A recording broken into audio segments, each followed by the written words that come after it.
Hello, my name is Jesse and I think it's real nice of you to download GameSpyte. Let's talk about the news, you and me. In a story, one hotel on Baltic Avenue removed from Monopoly, EA continues to attempt the buyout of Take-Two Interactive. Most recent efforts have focused on cajoling shareholders into selling the company out from under the board of directors who have been refusing the buyout. This move is known to financial wizards as a tender offer, but Take-Two has responded with a poison pill, a similarly sketchy maneuver, which is intended to make a hostile takeover expensive and difficult.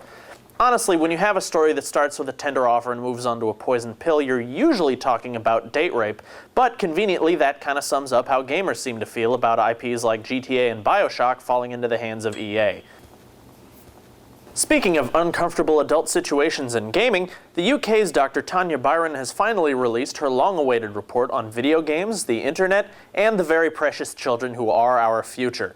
Byron's report calls for personal responsibility, cautioning us against, quote, wrapping our children in cotton, suggesting not tighter restrictions, but better tools to educate parents about how to know and control what their children are playing. The woman is clearly a lunatic. What the mainstream media has thankfully done is brought some reason to the table, suggesting that what Byron really intends is that games need large cigarette-style warning labels. We here at GameSpyte have long contended that Army of Two causes birth defects anyway, so kudos on that. Other game restrictions were up for debate as well, as Brad Wardell of Stardock Entertainment voiced his opinions recently on digital rights management. Wardell made the assertion that not including restrictive DRM in all of Stardock's games makes them nice guys, as if making a game easy and convenient for the people who pay for and support it is some kind of Samaritan act.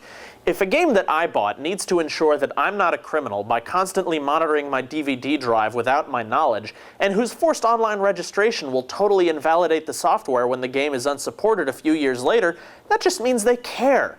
You know who doesn't care enough to check up on you after you buy their product? Crack dealers, that's who. Finally, in actual theft news, last week saw the conclusion of an epic saga wherein a Philadelphia area gamer had his Xbox stolen from his home, only to receive a ransom note for the console later over Live.